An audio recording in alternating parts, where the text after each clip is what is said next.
कराची से खबर शामिल करेंगे, जहां दो और मासूम बच्चे जाली डॉक्टर और गफलत की भेंट चढ़ गए। गुलशन इकबाल में 8 साल की बच्ची मुबैना तौर पर गलत इंजेक्शन लगने से मौत के मुंह में चली गई। सबा को सांस की तकलीफ की शिकायत पर क्लिनिक लाया गया। अताई ने सोचने समझे बगैर ही इंजेक्शन लगा दिया। बच्ची की हालत गैर हुई तो दूसरे अस्पताल ले जाने का कह दिया। सबा रास्ते में ही जिंदगी की बाजी हार गई। इसके अलावा मलिर के निजी अस्पताल में 3 माह का हुनैन हाई डोज का शिकार बन गया। यरकान के इलाज के दौरान दिमाग नाकारा हो गया, आंख जाया हो गई और जिंदगी चली। कराची में मुबैना तौर पर गलत इंजेक्शन से मौत के मुंह में जाने वाली बच्ची सबा का पोस्टमार्टम मुकम्मल कर लिया गया है। मेडिकल लीगल रिपोर्ट के मुताबिक बच्ची का इंतकाल केमिकल की ज्यादती के बायस हुआ। केमिकल की ज्यादती से बच्ची के चेहरे पर निशानात मौजूद थे। बच्ची के जिस्म के नमूने लेबॉर्ट्री भिजवाए गए। लेबॉर्ट्री रिपोर्ट आने के बाद मौत की असल वजह सामने आ सकेगी।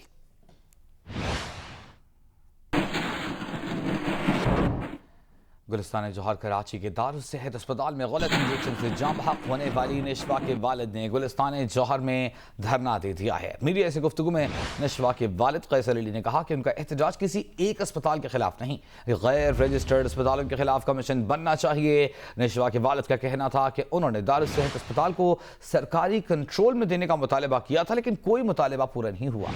वज़ीर आला ने भी अपना वादा नहीं निभाया।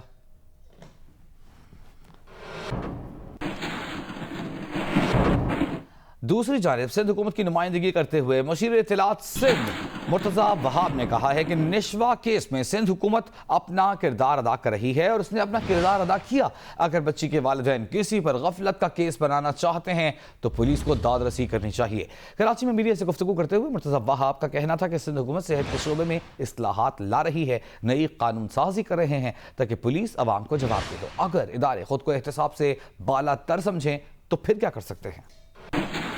कुछ भी हो जाए उसका इल्ज़ाम सिंध हुकूमत पर डाल दिया जाता है। कोताही अस्पताल की है जो कि प्राइवेट अस्पताल है, कोताही डॉक्टर की है जो कि प्राइवेट इंतज़ामिया के डॉक्टर हैं। अगर पुलिस कार्रवाई नहीं करे तो पुलिस भी आपको पता है आजकल बिल्कुल ही इंडिपेंडेंट हो गई है, लेकिन हर चीज़ का मलबा सिंध गवर्नमेंट पर डाल दिया जाता है।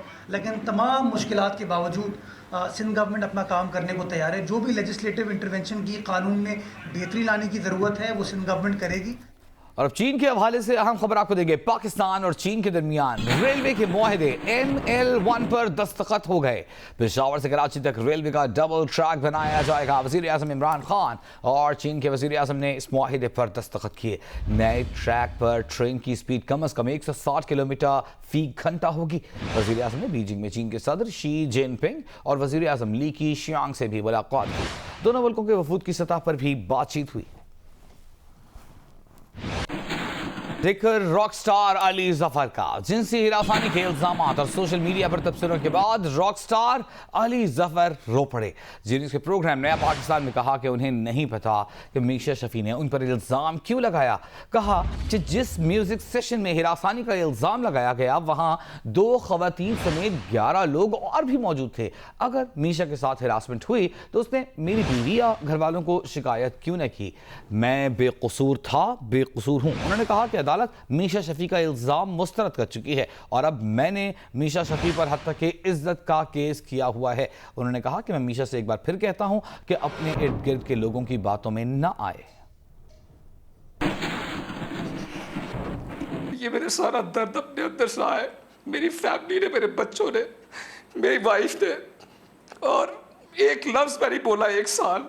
मैंने कहा मैं कोर्ट के थ्रू करूंगा, सही प्रोसीजर के थ्रू करूंगा, लेकिन उन्होंने मेरे खिलाफ ट्वीट्स, फेक अकाउंट्स बना के हर ऑर्गेनाइजेशन को, यूनाइटेड नेशन से लेके हर बंदा जो मुझे किसी चीज़ के लिए हायर करता है, कंपनीज हायर करती हैं, ये इसको टैग करती है सोशल मीडिया पे। ये सब लोग फेक अकाउंट्स के थ्रू या पर्सनली भी ईमेल्स लिखते हैं ताकि मेरा बिल्कुल करियर ख़त्म हो जाए, मैं ख़त्म हो जाऊँ।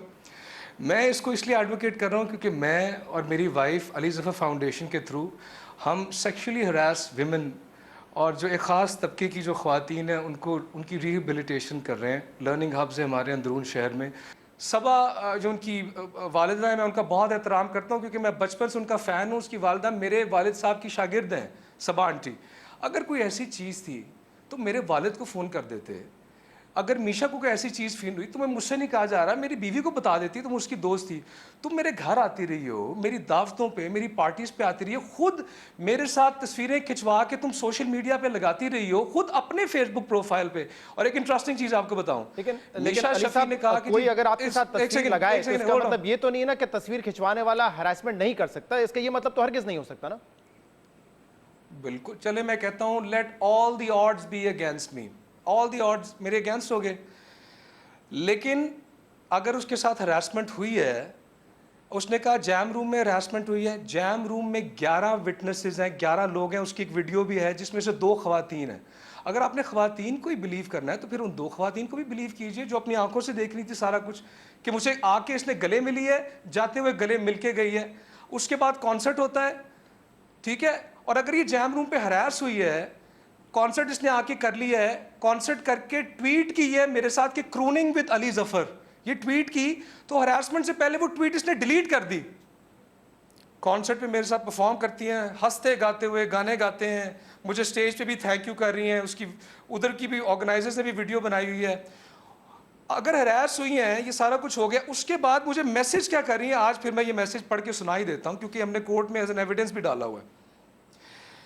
जो हमारे ऑर्गेनाइजर्स थे जलाल, उसके लिए भी लिखा है, ऑल थैंक्स टू यू जलाल, क्योंकि उसने तारीफ की कि बड़ा अच्छा शो हो गया, अली और मीशा थैंक यू से, had a great time jamming and performing, hectic but memorable and grateful for the kind words Ali had to say on stage. Now you tell me, जो औरत हरास हुई हो जैम रूम के अंदर, जो कह रही है जिसमें 12 लोग थे और 2 खवातीन थी, मेरे साथ शो पे जाके खड़ी होती है, वो मैसेज करेगी कि had a great time jamming and performing. देखो मीशा, मैं जानता हूं तुम इस वक्त किस चीज़ से गुजर रही होगी, जस्ट अंडरस्टैंड, हम दोनों एक दूसरे को बहुत देर से जानते हैं, तुम आयशा को जानती हो, तुम्हारे बच्चे मेरे बच्चों के साथ खेले हुए हैं, ये सारा कुछ जो हुआ है ये लिए माशरे के लिए ओवरऑल ये अच्छी चीज़ नहीं है, ना तुम्हारे लिए ना किसी और के लिए। मैं तुमसे दिल से ये कहता हूँ, दिल से, तुम अपने इर्द गिर्द जितने तुम्हारे लोग हैं ना जो तुम्हें इस वक्त मशवरे दे रहे हैं, उनकी सबकी आवाज़ें बंद करके आराम से बैठ के इबादत में बैठो और अल्लाह ताला से डायरेक्ट कनेक्ट करो। और वो कहता है कि मैं माफ़ करने वाला हूँ, तुम अगर एक कदम बढ़ाओगी ना, एक कदम, तो मैं 10 कदम बढ़ाऊंगा। दूसरी जानिब गुज़िश्ता रोज़ मीशा शफी की वकील निगम दाद ने अली जफर के तमाम इल्ज़ामात और दावों को मुस्तरद कर दिया था, जिनसे प्रोग्राम नया पाकिस्तान में गुफ्तगू करते हुए उनका कहना था कि मीशा के खिलाफ सोशल मीडिया पर प्रोपेगेंडा हो रहा है। अदालत ने अब तक मीशा शफी को बुलाया ही नहीं, तो वो अदालत क्यों जाती?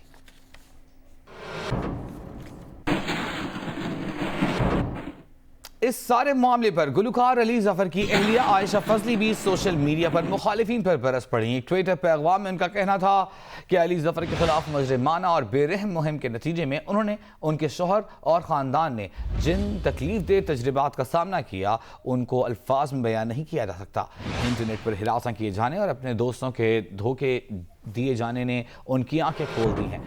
अगर उनके शौहर ने इसे नज़रअंदाज कर भी दिया और फरामोश कर भी दिया, तब भी वो इस सब को हरगिज मुआफ नहीं करेंगे।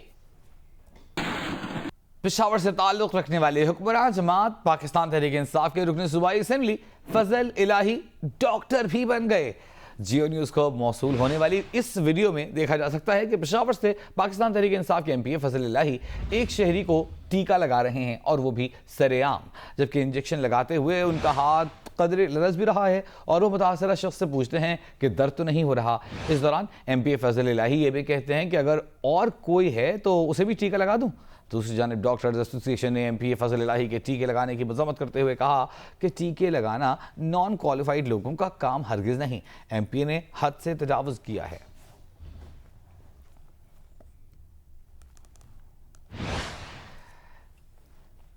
इसके साथ साथ MPA फजल इलाही का मौक़िफ़ भी सामने आ गया है। उनका कहना है कि गुज़िश्ता रोज़ हजार खानी रोड पर रिक्शा और मोटरसाइकिल के हादसे में 3 अफराद जख्मी हुए। एम्बुलेंस में अमले के 2 अहलकार थे जो दीगर जख्मियों को ट्रीट कर रहे थे। तीसरे जख्मी को मैंने इंजेक्शन लगाया। जिस शख्स को मैंने इंजेक्शन लगाया उसके हाथ में चोट लगी हुई थी। मैंने 25 साल पहले डिस्पेंसर का कोर्स किया था और बतौर शहरी मेरा भी फ़र्ज़ है कि लोगों की मुश्किल में उनकी मदद करूँ।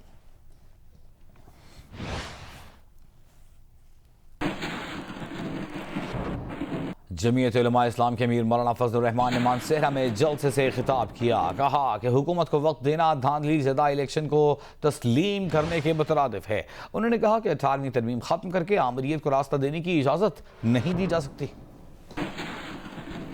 इस पार्टी और मुस्लिम लीग से भी शिकवा करता हूं। क्या मतलब कि इनको वक्त मिलना चाहिए? अगर आपने इनको वक्त देना है तो इसका माना यह है कि आप धांधली के जाली इलेक्शन को तस्लीम कर रहे हैं। क्या मसलहतें हैं? वज़ीर आज़म इमरान खान की मुआविन खुसूसी बराए इत्तलाआत फिरदौस आशिक आवान ने कहा है कि अपोजिशन लीडर ने खुद साख्ता जिला वतनी इख्तियार कर रखी है। एक भाई मुल्क से बाहर जा चुका, एक भाई मुल्क से बाहर जाने के लिए पर तोल रहा है। उन्होंने कहा कि इन्हें दिल का नहीं इक़्तिदार का दर्द है। ये लोग बाहर जाकर दर्द दूर करना चाहते हैं। समरियाल में पार्टी कारकुनों से खिताब में फिरदौस आशिक अवान का कहना था कि सिंध में इदारों को तबाह और इंफ्रास्ट्रक्चर को बर्बाद कर दिया गया। आस्तीनें चढ़ा चढ़ा कर इमरान खान को ललकारने से सिंध के हुक्मरानों की चोरियां नहीं छुपेंगी। दूसरी जानिब मुस्लिम लीग नून के रहनुमा राना सनाउल्लाह ने कहा है कि सियालकोट ने जिसे मुस्तरद कर दिया, इमरान ने उसी को सियालकोट के अवाम पर मुसल्लत कर दिया है। अफसोस है कि 23 साल बाद भी 89 के काम उनका चपरासी और फिरदौस बाजी आई। बाजी फिरदौस बसों और दवाई में कमीशन की रकम तो आवाम को वापस कर दें। उन्होंने कहा कि फिरदौस आशिक आवान के बयान पर रद्द-ए-अमल दिया कि वजारत पेट्रोलियम में डाके असद उमर और गुलाम सरवर खान के बारे में जवाब लेकर आवाम को बताएं।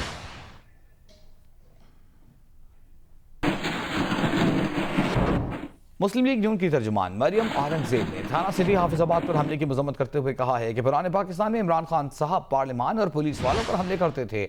नए पाकिस्तान में इमरान खान के MNA और हामी थानों पर हमले कर रहे हैं। उन्होंने कहा कि नए पाकिस्तान में मुहाफिज महफूज नहीं तो लोगों का तो अल्लाह ही हाफिज है। इस पर रद्द-ए-अमल देते हुए वज़ीर आला पंजाब के तर्जुमान शहबाज गिल का कहना है कि मरियम औरंगजेब ने हाफिजाबाद में पेश आए वाक़े को तोड़ मरोड़ कर पेश किया। थाने पर हमला करना और पुलिस को मारना मुस्लिम लीग नून का वतीरा रहा है।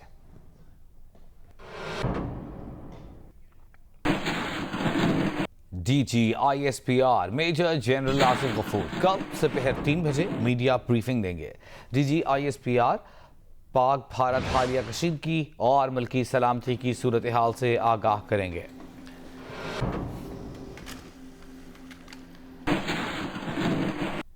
मुस्लिम लीग नून के रहनुमा एहसन इकबाल ने कहा है कि इमरान खान शिकस्त तस्लीम कर चुके हैं और शिकस्त के डर से असेंबली तोड़ने की धमकी देते हैं। उन्होंने कहा कि हम इमरान खान को भागने नहीं देंगे, नए पाकिस्तान के ड्रामे को कौम के सामने बेनकाब करेंगे।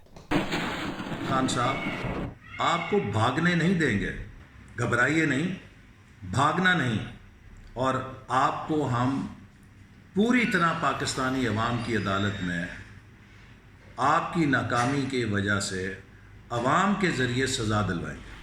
मुशीर इत्तलात सिंध मुर्तज़ा वहाब ने MQM पाकिस्तान के गुज़िश्ता रोज़ के जलसे पर तबसरा करते हुए कहा है कि 25 जुलाई के इलेक्शन में पिटाई के बाद MQM के पास महाजिर और कराची कार्ड खेलने का ऑप्शन ही बचा है।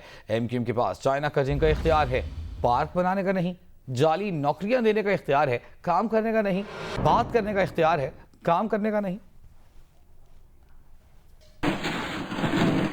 Assalamu alaikum, I'm Huma Amir Shah. And I'm Abdullah Sultan. For more videos and updates, What you have got to do, you have got to click the subscribe button. don't forget to watch Geo News.